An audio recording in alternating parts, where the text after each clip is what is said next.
ज्ञानवापी मामले को लेकर 30 मई यानी कि कल कई मामलों की सुनवाई होनी है। 30 मई को ज्ञानवापी मामले में मुस्लिम पक्ष अदालत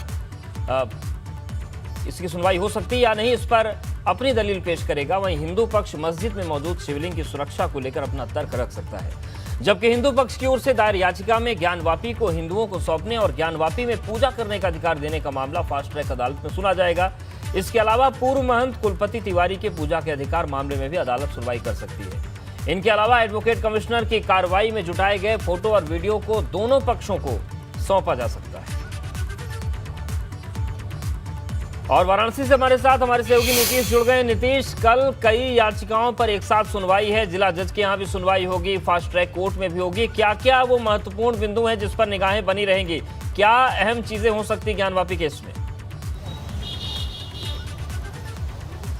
अवधेश जी, कल का दिन अहम है और अहम है 3 बिंदुओं पर। अगर पहला बिंदु बात करें तो पहला बिंदु है जो वीडियोग्राफी की क्लिप है वो जो वादी और प्रतिवादी पक्ष के लोग हैं उनको पक्षकारों को दी जा सकती है। इसके साथ ही अगर दूसरे बिंदु की बात करें तो कल फास्ट ट्रैक कोर्ट में जितेंद्र सिंह बिसेन ने जो याचिका डाली थी उसमें उसकी सुनवाई होनी है। और इसके साथ ही सुप्रीम कोर्ट के आदेश पर जिला जज की अदालत में कल मुस्लिम पक्ष यानी प्रतिवादी पक्ष अपना जो दलील है अपनी वो पेश करेगा। हमारे साथ हिंदू पक्ष के अधिवक्ता मौजूद है और आज दिन भर इन्होंने तैयारी की है, तो काफ़ी कागजी कार्रवाई के लिए बड़ी तैयारी की है आप लोगों ने, क्या रहा आज?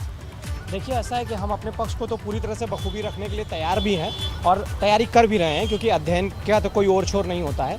और बाकी रही बात जो है, जो आप क्लिप वाली बात और ये सब कह रहे हैं, उसको थोड़ा सा जस्टिफिकेशन दे देना चाहूँगा।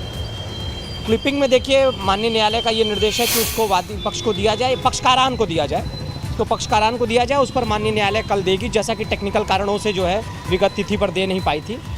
और जो सुनवाई की बात आप कर रहे हैं उसमें जो है सुनवाई होना है, सबको नोटिस तामील हो चुका है। मेरा सवाल ये है कि इसी बीच मुस्लिम पक्ष यानी अंजुमन इंतजामिया मसाजिद और इसके साथ जितेंद्र सिंह बिसेन की ओर से एक और प्रार्थना पत्र लगा दिया गया और कहा गया कि जो वीडियो फुटेज है वो उपलब्ध न कराई जाए।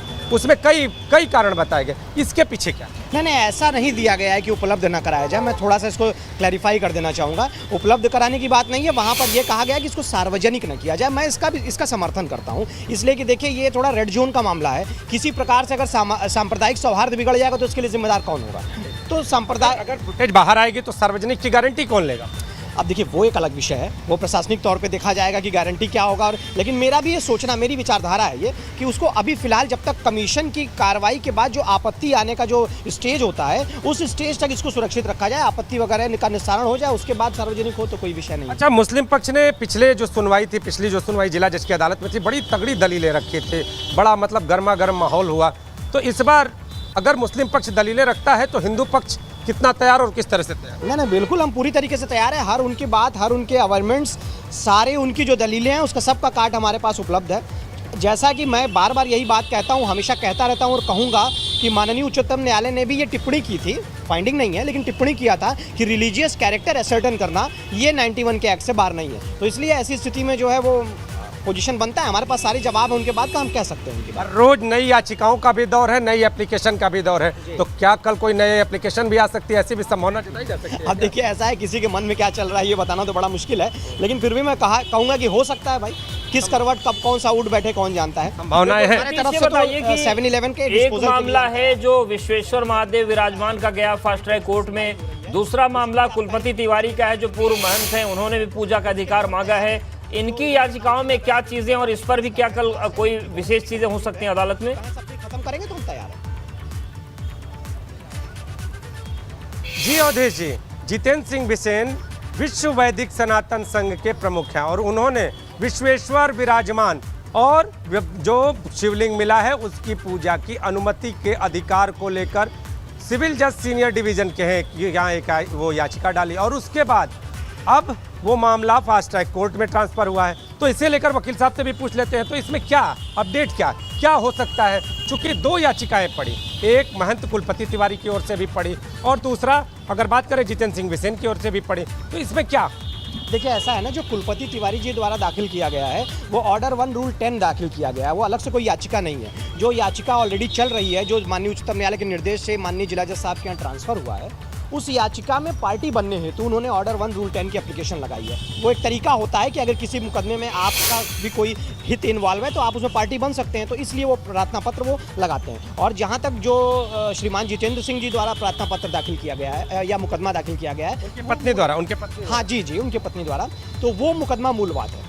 ठीक है, वो मुकदमा मूलवाद है और वो अलग से मुकदमा है, वो अलग याचिका है और वो अलग विषय है। दोनों अलग विषय हैं। हाँ जी, दोनों अलग। तो ये स्पष्ट कर चुके हैं जो हमारे साथ अधिवक्ता जन हैं।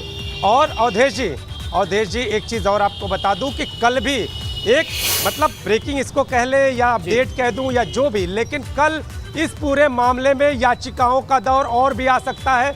ऐसी हमारे पास सूत्रों के हवाले से खबर है कि कल इस मामले में कुछ और भी प्रार्थना पत्र और याचिकाएं सामने आ सकती हैं। बिल्कुल, अब याचिकाओं का दौर चल भी रहा है, चाहे हम वाराणसी की बात करें, विषय सुप्रीम कौन कोर्ट से की बात होते करें, हैं? हर जगह याचिकाएं लग रही हैं। नजरें बनाए रखिएगा, नीतीश आएंगे आपके पास। धन्यवाद आपका अभी फिलहाल जानकारी और अपडेट्स को देने के लिए।